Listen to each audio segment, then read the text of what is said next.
Hello, it's Peter Wright and Kathleen Beauvais in Ontario, Canada. And despite the being almost the middle of April, it was almost a snowy Ontario with episode number 9 of the Yakking podcast, where we talk about life, business, and more. And we bring you tips and ideas for a changing world, a world which is certainly changing at the moment. We have another interesting guest for you today. And first of all, I'd like to welcome my co-host, Kathleen, onto the show and ask her to introduce our guest. Over to you, Kathleen.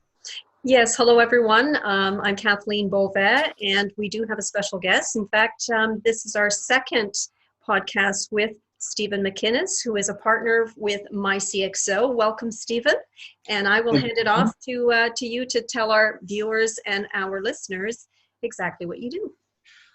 Well, thank you, and happy to be back. And I think that today's topic, from my point of view, being a marketer, is extremely interesting and extremely important, and it ties into strategic marketing plans.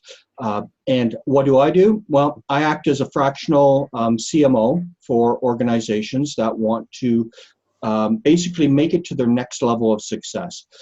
So they recognize that they're growing or they're trying to overcome some sort of challenge in the market. We just have to look out the window and listen to the news to know that many organizations are struggling through that right now.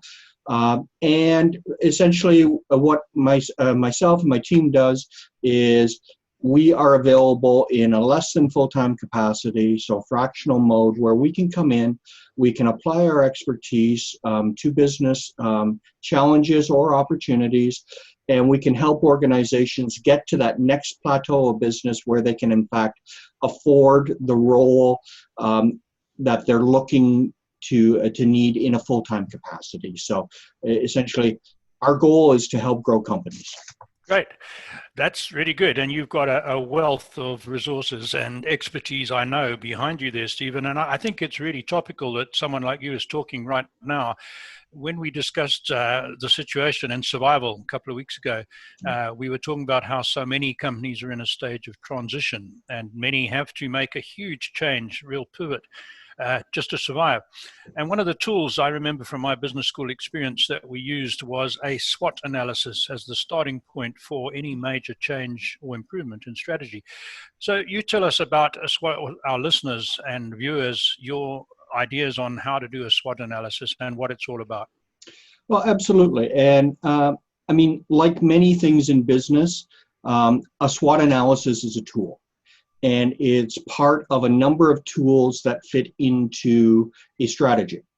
The basic definition of SWOT is strengths, weaknesses, opportunity, and threats. And it's designed in a way that, if you actually build a matrix of it, you have internal and external, and then you have basic positive and negative. And everything falls into that. But when you look at a SWOT analysis, it's just one piece of building your strategy. And it is also codependent on a number of the other aspects. So I'm just going to take a moment and list kind of the things that I look at when we're building out a strategy, excuse me, and then we can come back to the SWOT. So, the SWOT is part of it. And as you contribute to the SWOT, you also need to figure out what your value proposition is. What is making you unique in the business? And when you know that, that helps to build out your SWOT. And conversely, building out your SWOT contributes to figuring out what your unique value proposition is. Objectives. You have to know what your business objectives are. Otherwise, it's very difficult to put a framework around both your UVP and your SWOT. You need to validate what your goals are.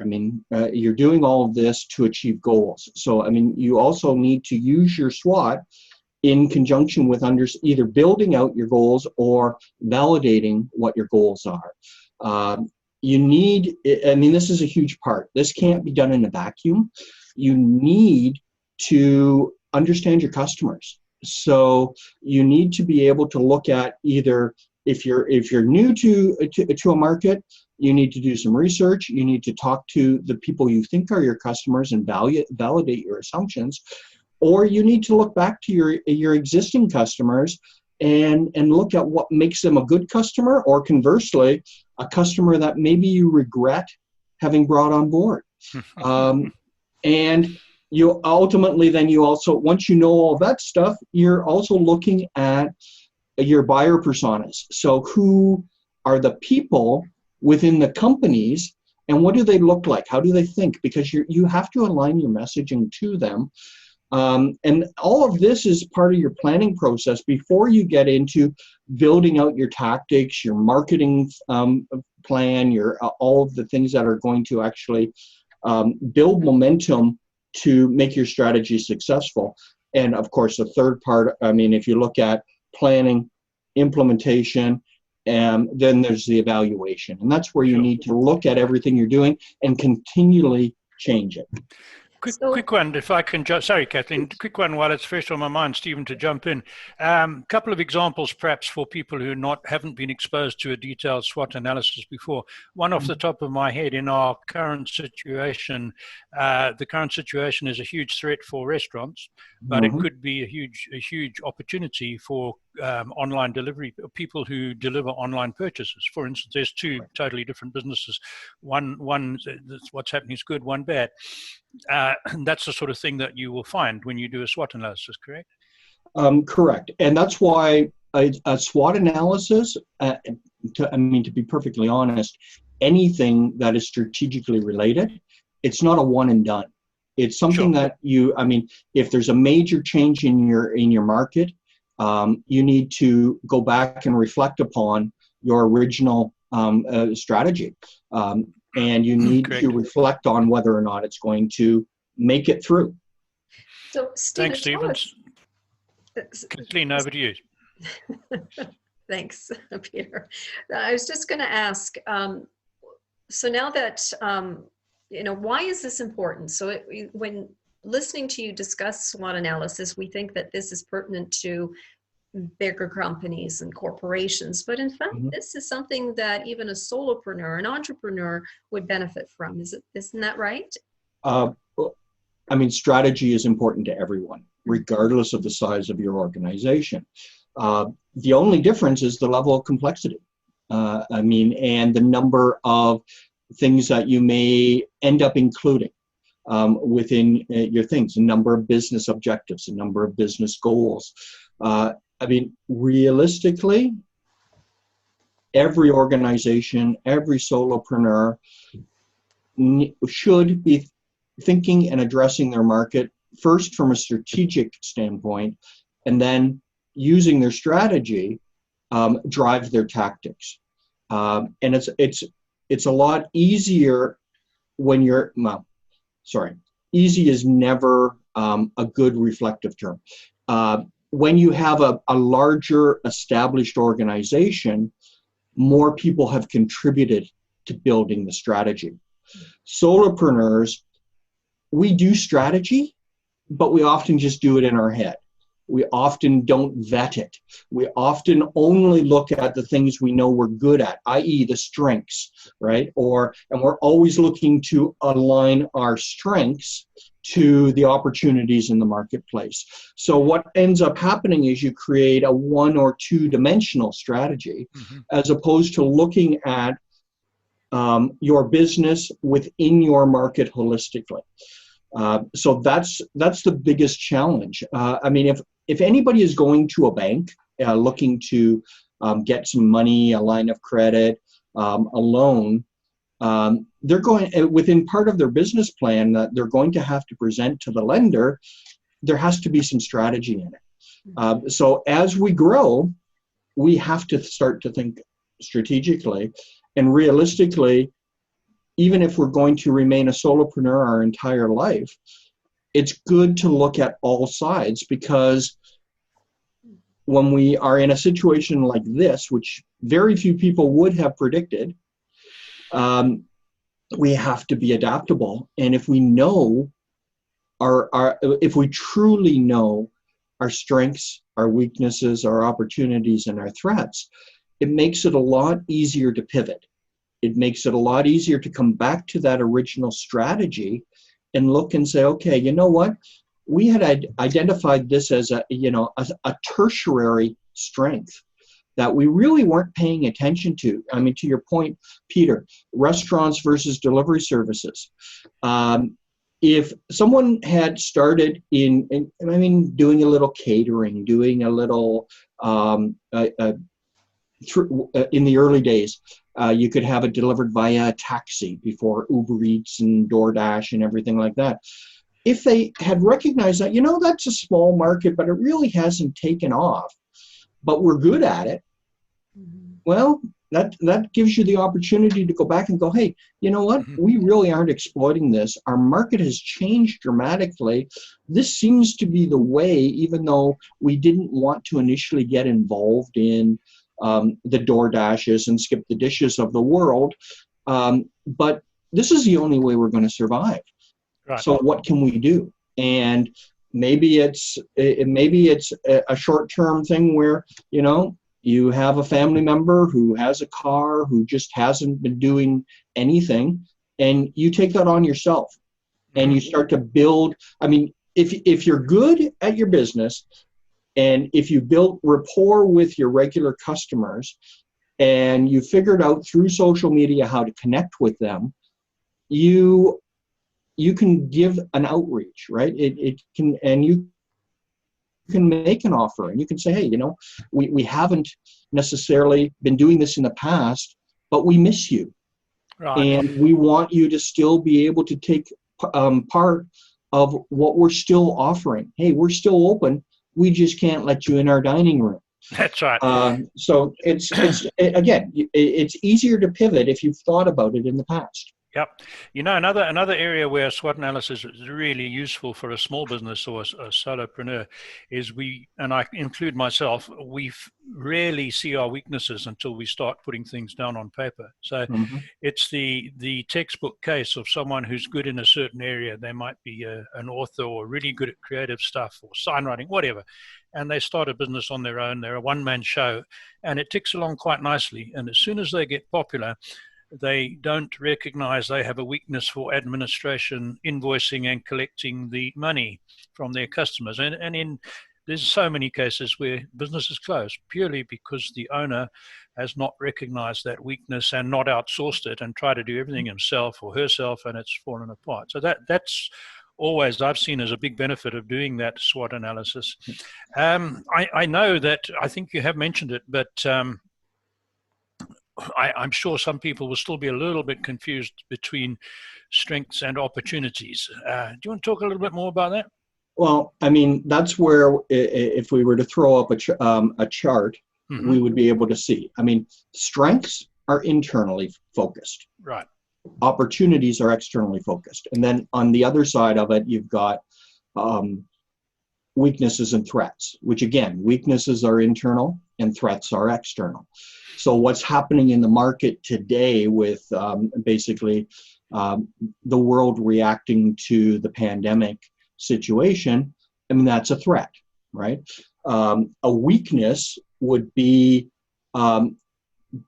being established in an organization that was bricks and mortar and required everybody to come to the office to be able to do their work. In today's environment, that's not only just a weakness, I mean, that's a debilitating weakness. Absolutely. So that's, or strengths, right? I mean, you've got an experienced team of individuals with, decades of expertise. And you look at the market and you say, there are companies going through a transition with the change in the economy, with the change in the workforce, where we've got boomers leaving the market, and you go, hey, you know what? I've got people with expertise that I can align to companies that need it. So there's a huge opportunity. Sure. And again, it's whether you're looking inwardly or outwardly. Or outwardly. That's right. And again, back in the current situation, it's not going to stay the same as it is today forever. We hope for not too long, but it almost certainly won't get back to the way it was last year, ever. So big changes. Kathleen, you wanted to ask Stephen something, I know. Right. So Stephen, now that you have the SWOT analysis done, and you have all that behind you. What is the next step then for business? Well, I mean, a SWOT, and so again, coming back to the fact that there are a lot of interdependent aspects of a marketing strategy. There are things that have to run almost simultaneously, of which SWOT is one of them, right? So, I mean, you realistically, when you start a SWOT analysis, you want to look externally first, right? You don't want to be overly reflective and navel gazing in the beginning. So you want to be able to build that out. And the information that you're collecting in your SWOT analysis, particularly the strengths versus the opportunities, that is going to contribute to your value proposition, right? You're going to create a value proposition that essentially you hope is unique to your organization. I mean, many people refer to it as the secret sauce, right? It's the thing that makes you different, makes you sustainable, makes your organization unique, and providing that extra value to your customers. So, I mean, while you're building out your SWOT analysis, there are elements of that that are going to contribute to your value proposition.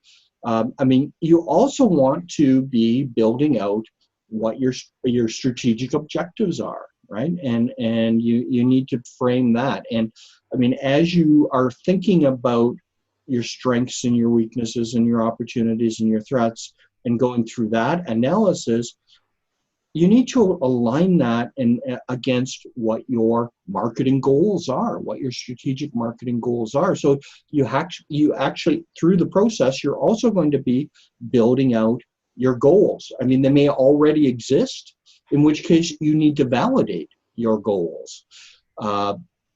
And of course, you need to validate your product. And again, I mean, we kind of highlighted on how some products, and I mean, the most obvious is the restaurant industry, how heavily it's been impacted.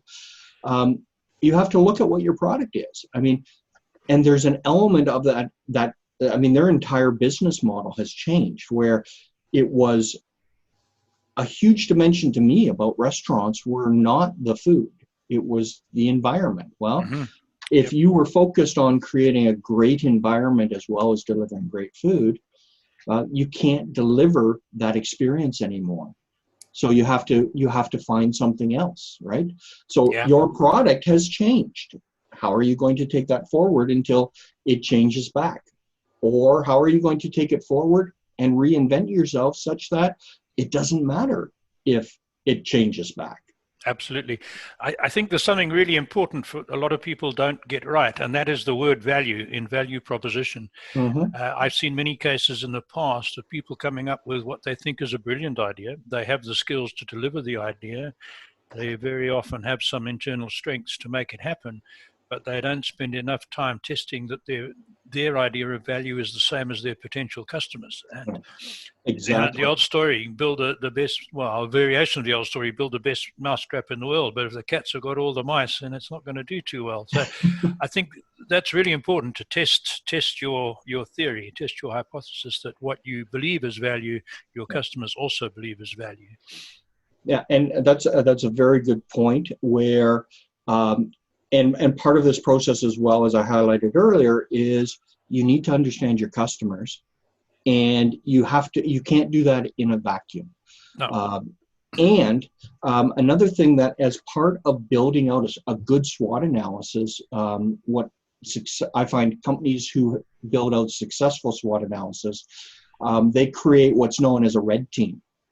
And I don't know if you're familiar with the concept of using a red team, but basically you take team members and they basically become your competitors. So they are there to think through everything that you're doing, but from the mindset of the competitor.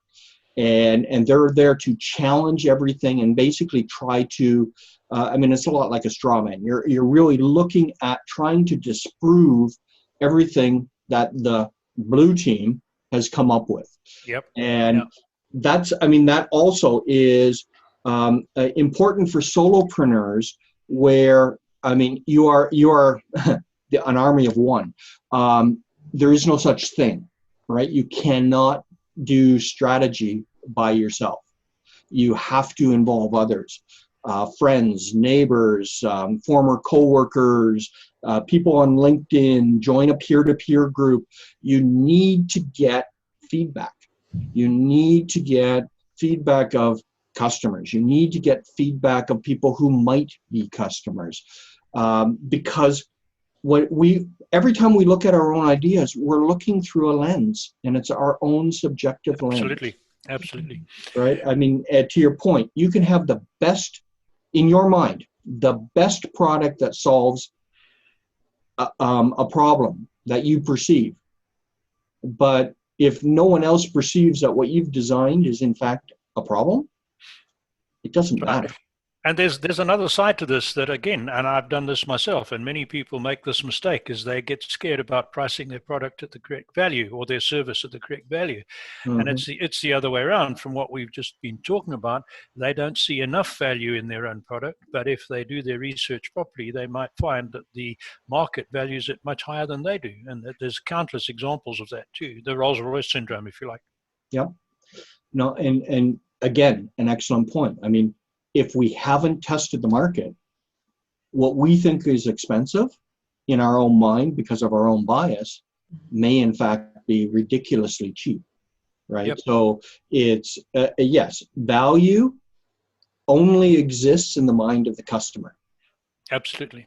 And so, what we perceive as value is only based on our own paradigm. Yep. And we have to, when it comes to product placement, pricing, all of those, you need to be able to talk to people who are going to use it, who are using it, who require it, who need it, to get their input, to validate what you think to be true. Because everything that we put into a plan, unless we've talked to people outside our own circles, is merely our perception. Stephen, if our viewers and listeners want to reach out, how do they do that? They can check out our website is .ca, or can connect with me via LinkedIn. Send me a message there. So just look for Stephen with the PH McInnes on LinkedIn. Or you can send me an email at s2@mycxo.ca. Thank you so much for joining us today, and we'll leave it there. Thank you all, and we will see you next time. Bye-bye.